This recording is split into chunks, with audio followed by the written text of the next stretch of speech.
Hey guys, Scott here. Today I want to talk about the Singularity a little bit and how the community's perception of his strength or tier list or anything like that, it seems to vary kind of wildly.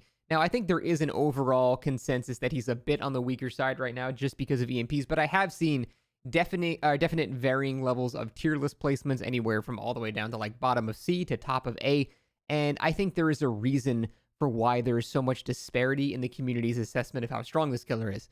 First off, he's very unique. The gameplay flow for this killer is unlike most, where most killers are at their strongest at the end of the match when the map is smaller. You can control a 3-gen and things like that. Singularity is actually strongest right at the start because EMPs have not spawned yet, and so you're not really able to counter his power effectively because you're not able to use any EMPs in a chase. And because of that, he's actually extremely strong at the start, which is why perks like Lethal Pursuer on him are very, very good, because that first chase is always going to be a lot better than any subsequent chase where people could have EMPs. So already that leads to very snowbally outcomes because a lot of the times the outcome of a match is determined within the first 30 seconds. If you're able to get it down within the first 30 seconds of the match or the first 45 seconds of the match, typically you're going to win that match. That's just how it kind of goes. And because of that, if people don't have a good start with this killer, it snowballs out of control. People get EMPs, he's worse and worse and worse, and he can feel terrible. Conversely, if you're able to get a good start simply by having Lethal Pursuit or a simple perk change, then suddenly he's a lot stronger and he can appear to be a lot stronger. But probably the most important thing about this killer is I think he is the most map-dependent killer in the entire game. I actually went and looked at people that had varying opinions about this killer. People that thought the killer was on the stronger side, like Tofu. People that thought the killer was on the relatively strong side, like Ots. And then people that thought the killer was on the okay side, kind of like myself. Basically, I looked over all these VODs of different content creators that had, slightly different opinions about the killer.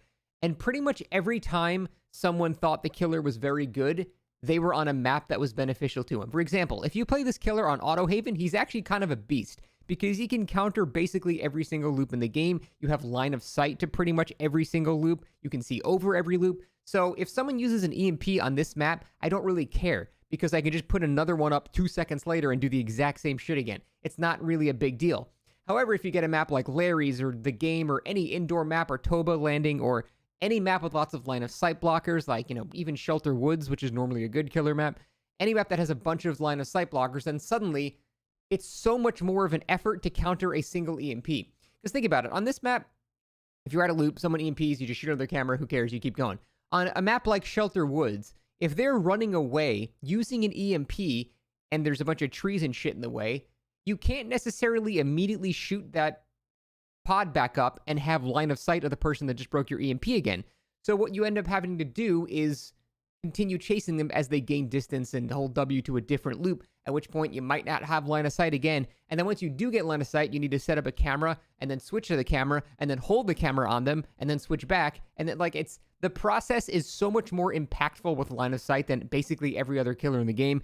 Even killers like Huntress, again, all you need with Huntress is for them to get out of a tree's line of sight for half a second. As long as you're a good Huntress, you can counter line of sight blockers like that by predicting when they're going to come out of that line of sight, and then you can hit them. You just need one little half a second, and then you're good. But with this killer, you need repeated extended periods of being able to look at them with a system that's more finicky than just hitting, a Huntress hatchet, for example. It's sort of like the stock logic where you need to see most of their body. So even if you do have line of sight of them, they can just crouch behind a bush or a rock, and if you can't see basically all of their body, it still doesn't count in terms of actually getting a tracker on them or teleporting to them. So this killer is extremely map dependent, and if you go back and look at the opinions of people that think he's strong or weak or anything in between, it's almost solely based on the maps that they actually got while trying to judge their skill.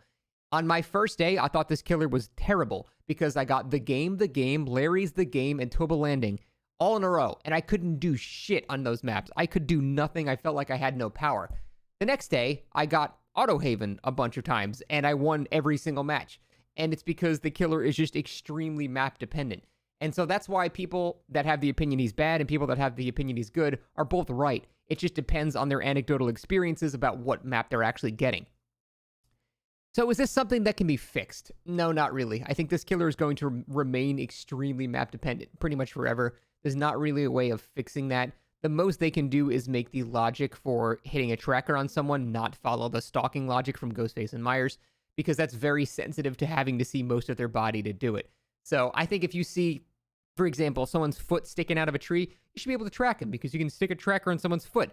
It's a robot. It's a camera. As long as you can see human movement, you know that that's a person. Now, by that logic, you should be able to stalk them as well if you're Ghostface, because obviously you can see that's at a foot, so you should know someone's there. But I think it's less impactful for those killers because they can stalk and keep moving forward, whereas this killer has to switch to a camera, sit and look at them, and then try to do that while they're running away.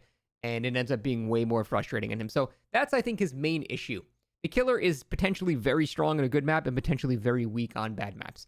Whereas most killers just vary from, like, the highs and lows of this killer are like here. Whereas most killers kind of go towards this area. He's like, you're either going to have a really good time or a really bad time. And there's very little in between from what I can see. So that's really his main issue. I don't see a way of fixing that. That's just something you're going to have to accept. I think making the EMPs a bit weaker, at the very least, will mitigate the effects of having bad line of sight a bit more. So it's a bit less likely someone will have an EMP to make you have to reset and find ways to shoot line of sight again. So it'll make it feel a bit better, but he's always going to be an extremely map-dependent killer, and that's why he can always seem strong and weak, depending on who you ask. That's it. Thanks for watching.